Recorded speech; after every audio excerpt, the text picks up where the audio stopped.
তুই তো জানিস, হ্যাঁ আমার টাকা পয়সার কিন্তু অভাব নেই। জি স্যার, সেটা তো আমি খুব ভালো করেই জানি। মানে আমার বাড়ি গাড়ি টাকা পয়সা অনেক আছে। স্যার এই যে জমিগুলো আপনার, হ্যাঁ খালি বিঘায় বিঘায়, খালি হেক্টর হেক্টর। একটু শোন শোন শোন, এই যে আমার এত টাকা এত বাড়ি দিয়ে কি হবে, হ্যাঁ যদি আমার সম্মানই না থাকে, বুঝতে পারছিস? স্যার একটা কথা বলি স্যার। হ্যাঁ বল। ব্রেকিং নিউজ, যাকে ইংলিশে বলা হয়। হ্যাঁ বল বল বল, কি ব্রেকিং নিউজ? আমার যদি স্যালারিটা 20,000 টাকা বাড়ে দেন স্যার, তখনই বলবো স্যার আপনি কি রাজি স্যার? আরে তুই টাকার কথা তুই কেন উল্লেখ করবি? 20 কে তো 40 দেবো আমি। বল কি সমস্যা বল। 50 হলে হইবে স্যার। বল বল বল বল বল। ওই আমাদের পাড়ার মসজিদটা আছে না স্যার, ওখানে মানে কমিটি থেকে সভাপতি পর্যন্ত পাল্টানো হবে। শোন, মানে যত টাকা লাগে বুঝছিস, স্যার এই যে 1 লাখ টাকা দিতে ফোন।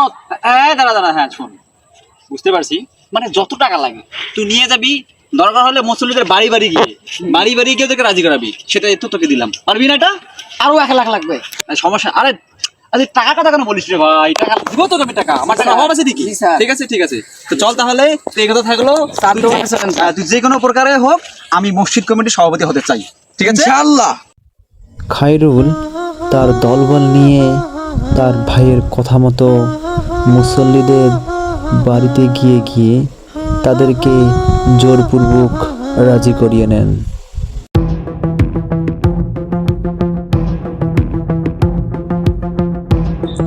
আব্দুল্লাহ, এই আব্দুল্লাহ, এ বাইরে আয়।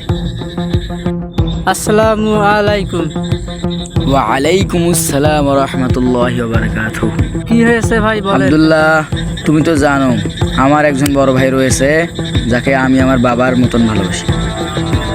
সে এবার আমাদের মসজিদ কমিটির সভাপতি হিসেবে থাকতে চায়। তুমি তাকে সমর্থন করবে, আমি তোমাকে খুশি হয়ে দেব। কি? আমাকে ঘুষ নে, তোর টাকা নে, তোর টাকার দরকার নাই। আব্দুল্লাহকে ঘুষ? আব্দুল্লাহ কখনো টাকার কাছে বিক্রি হবে না। চলে যা, না হলে এখান থেকে ঘাট ধাক্কা দিয়ে বের করে দেবো। আব্দুল্লাহ শোন, কাজটা কিন্তু ভালো করলি না। যা যা, চলে যা। ভাই আসতে পারি? খায়রুল আয়, বস, এইদিকে বসো। লাবিব, তুমি একটু ওই রুমে যাও, তোমার আম্মুর কাছে যাও। যাও। তা খায়রুল, কাজে কি হলো রে?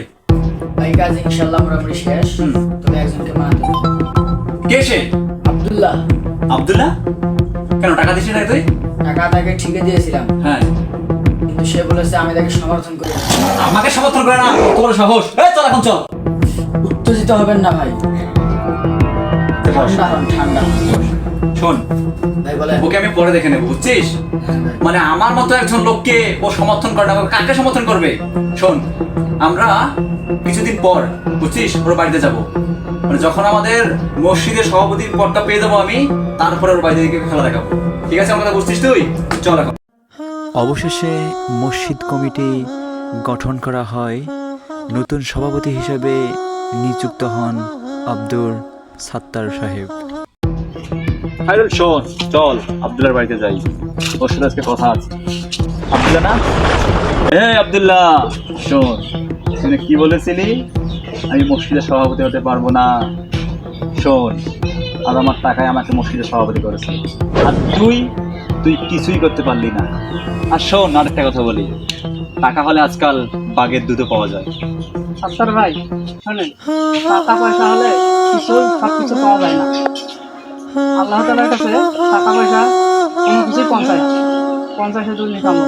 যা তো যা, নেই কামল। আল্লাহ তাআলার কাছে টাকা পয়সা মান সম্মান কিছুই পৌঁছায় না, পৌঁছায় শুধু আপনার নেক আমলগুলো।